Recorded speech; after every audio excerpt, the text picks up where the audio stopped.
Assalamualaikum warahmatullahi wabarakatuh.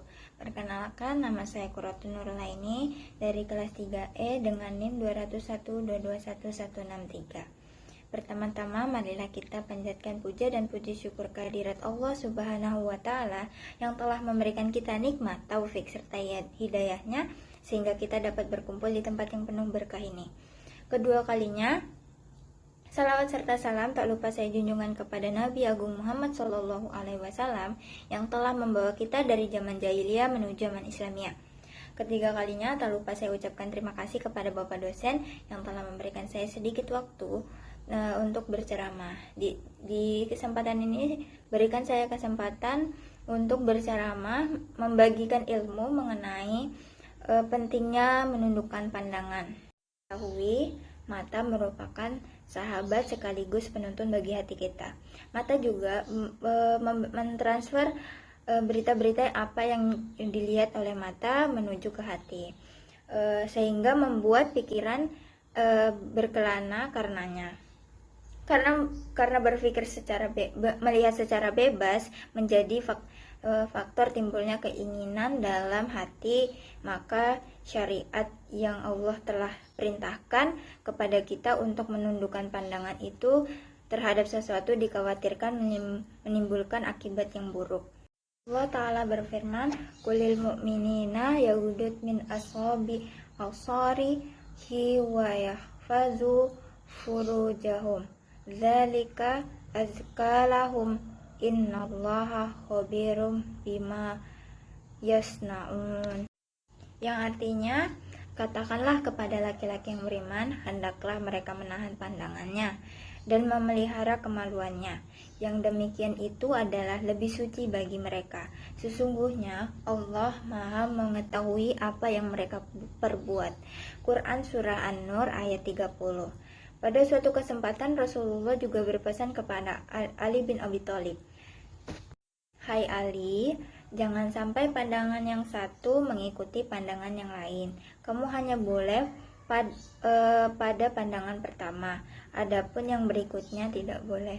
Hadis riwayat Ahmad, Abu Daud, dan Tirmizi. Menundukkan pandangan merupakan dasar dan sarana untuk menjaga kemaluan. Oleh karena itu, jika seseorang mengumbar pandangan matanya, maka ia telah mengumbar syahwat hatinya. Sehingga mata pun bisa durhaka karena memandangnya, dan itulah namanya zina mata. Mata itu juga bisa berzina, hati juga bisa berzina. Zina mata yaitu melihat sesuatu yang diharamkan. Kalau zina hati itu adalah membayangkan sesuatu yang memicu syahwat yang terlarang. Sementara kemaluan membenarkan dan mendustakan semua itu. Hadis riwayat Ahmad. Dalam hadis ini Rasulullah menyebutkan zina mata pertama kali karena ialah dasar dari zina tangan, zina kaki, zina hati, dan zina kemaluan. Kemaluan akan tampil sebagai pembukti dari semua zina itu dan akhirnya benar-benar berzina atau mendustakannya jika tidak berzina. Nah itu, marilah kita menundukkan pandangan kita, karena jika kita mengumbar liar berarti kita telah membuka pintu kerusakan yang besar. Pada zaman sekarang fitnah mengepung kita. Ketika kita keluar rumah, seperti segera mata menyapa sesuatu yang miris iman kita. Perempuan-perempuan di negeri ini sudah biasa dan mereka tidak merasa berdosa ketika keluar tanpa menutup aurat. Benar, mereka sudah berpakaian, tapi layaknya sejatinya telanjang. Bisa jadi ketika iman dan rasa takut kita kepada Allah Subhanahu wa Ta'ala sedang berada di level rendah, maka dengan mudah kita mengumbar pandangan dan syahwat kita itu. Pada saat pandangan ini membangkitkan birahi, terperosok sudah mata ini pada kerusakan yang besar seperti onani, masturbasi, sampai zina yang sesungguhnya. Nauzubillah min zalik ya teman-teman. Jadi ikhwan yang berbahagia, kita yang bisa menahan pandangan kita. Nabi SAW bersabda, "Jaminlah aku dengan 6 perkara. dan aku akan jamin kalian dengan syurga. Jujurlah, jangan berdusta jika kalian berbicara. Tepatilah jika kalian berjanji, tunaikanlah jika kalian dipercaya, atau jangan berkhianat. Peliharalah kemaluan kalian, tahanlah pandangan kalian, dan tahanlah kedua tangan kalian. Hadis riwayat Ahmad nomor 22757. Dari ceramah yang saya jelaskan di atas, pasti kalian semua bertanya, apakah ada cara untuk menjaga pandangan kita agar tidak terjadinya hal-hal yang tidak diinginkan. Tentu saja ada cara untuk menjaga pandangan. Menjaga pandangan dalam Islam itu harus dilakukan, baik laki-laki maupun perempuan. Beberapa di antara kita mungkin menjaga pandangannya dari hal-hal yang maksiat, tetapi ada juga orang-orang di antaranya yang masih bisa belum menahan karena ia merasa kesulitan.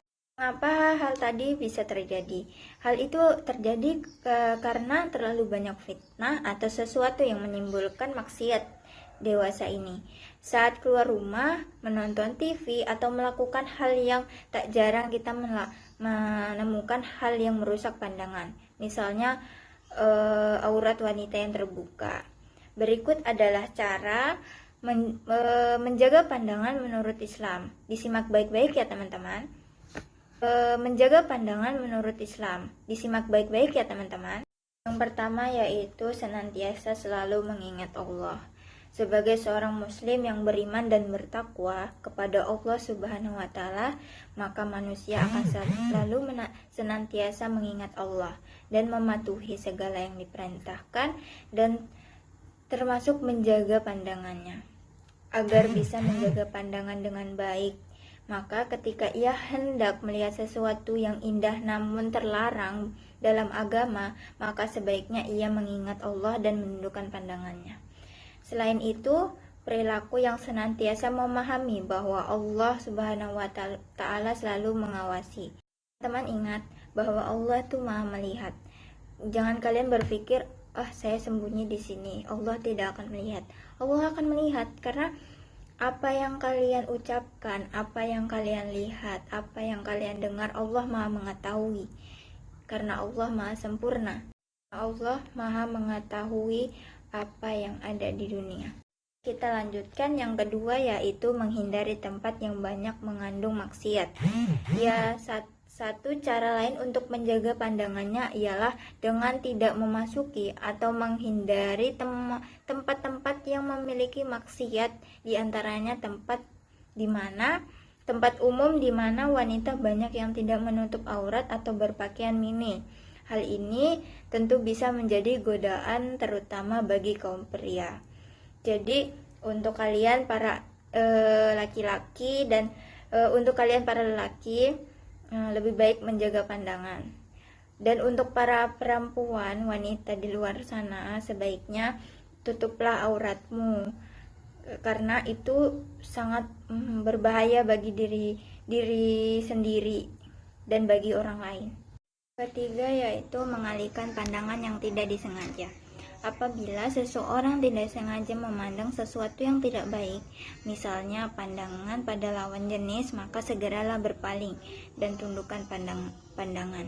Sebagaimana yang dijelaskan dalam hadis berikut ini dari Jarir bin Abdillah radhiyallahu anhu, ia berkata, saya bertanya kepada Rasulullah SAW tentang pandangan yang tiba-tiba tidak sengaja atau tidak sengaja, maka beliau memerintahkan aku untuk memalingkan pandanganku.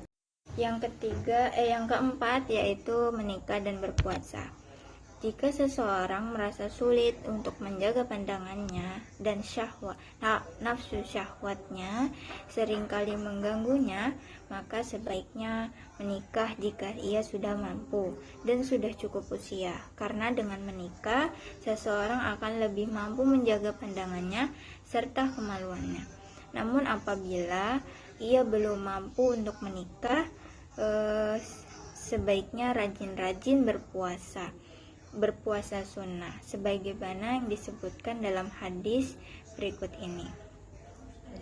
Wahai para pemuda, barang siapa di antara kalian yang mampu untuk menikah, maka menikahlah. Karena menikah itu lebih dapat menahan pandangan dan lebih memelihara kemaluan. Hadis riwayat Bukhari nomor 5065 dan Muslim nomor 1400. Dari Nabi Muhammad SAW pun berlindung kepada Allah dari dampak negatif yang menimbulkan oleh pandangan yang membawa kepada keburukan. Diriwayatkan oleh Al-Bukhari dari kitab Abdul Mufrad dan hadis Syakal bin Humaid radhiyallahu anhu, dia berkata, aku berkata, wahai Rasulullah, ajarkanlah kepada diriku sebuah doa yang bisa bermanfaat bagiku.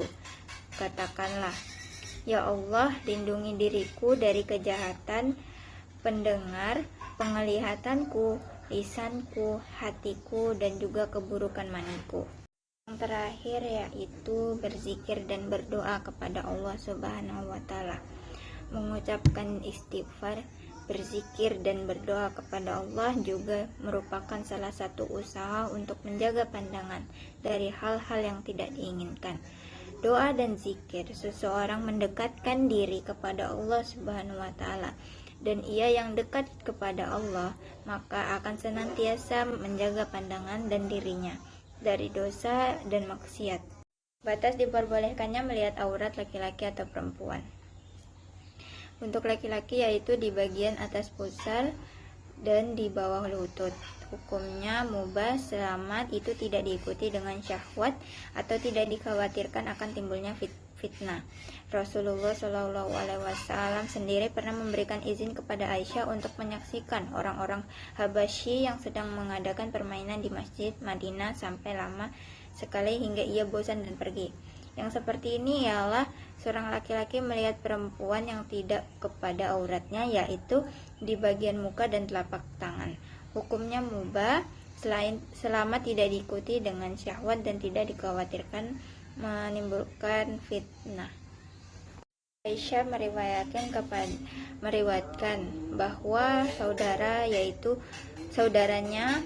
Asma binti Abu Bakar pernah masuk di rumah Nabi dengan berpakaian jarang hingga tampak kulitnya. Kemudian beliau berpaling dan mengatakan, hai Asma, sesungguhnya seorang perempuan apabila sudah datang waktu haid tidak patut diperlihatkan tubuhnya itu, melainkan ini dan ini, sambil ia menunjukkan muka dan kedua tapak tangannya. Riwayat Abu Daud.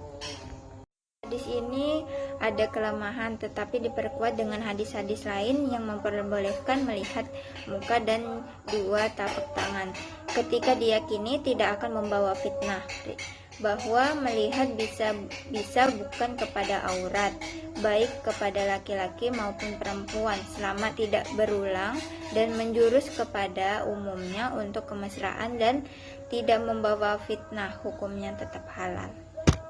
Kesimpulan yang saya sampaikan dari ceramah di atas yaitu menjaga pandangan dalam Islam adalah sesuatu yang harus dilakukan baik pria maupun wanita. Cara menjaga pandangan menurut pandangan Islam, yang pertama senantiasa mengingat Allah, yang kedua menghindari tempat yang banyak mengandung maksiat, yang ketiga mengalihkan pandangan yang tidak disengaja, yang keempat menikah dan berpuasa, dan yang terakhir kelima yaitu berzikir dan berdoa kepada Allah Subhanahu wa Ta'ala. Dalam hadis Rasulullah SAW menyebutkan dari zina mata adalah zina yang pertama kali, karena inilah dasar dari zina tangan, zina kaki, hati, dan kemaluan. Kemaluan akan tampil sebagai pembukti dari zina jika di akhir memang benar-benar berzina, atau mendustakannya jika tidak berzina. Ajaran Islam menyebutkan kita harus menundukkan pandangan, karena jika mengumbarnya berarti kita telah membuka berbagai pintu kerusakan yang besar. Jadi menjaga pandangan itu penting bagi kita semua. Pentingnya menjaga aurat agar kita tidak difitnah dan salah menyalahkan. Maka dari itu tetaplah berpakaian sesuai dengan perintah baik laki-laki maupun perempuan. untuk laki-laki sebaiknya menundukkan pandangan, dan untuk wanita sebaiknya menutup aurat agar tidak membahayakan untuk diri sendiri. Semoga Allah memberikan keteguhan ke dalam hati kita untuk menjaga pandangan mata kita dalam haram yang menjauhkan kita dari berbagai fitnah yang dapat merusak keimanan kita. Amin amin ya robbal alamin. Terima kasih. Kurang lebihnya mohon dimaafkan. Syukran. Wassalamualaikum warahmatullahi wabarakatuh.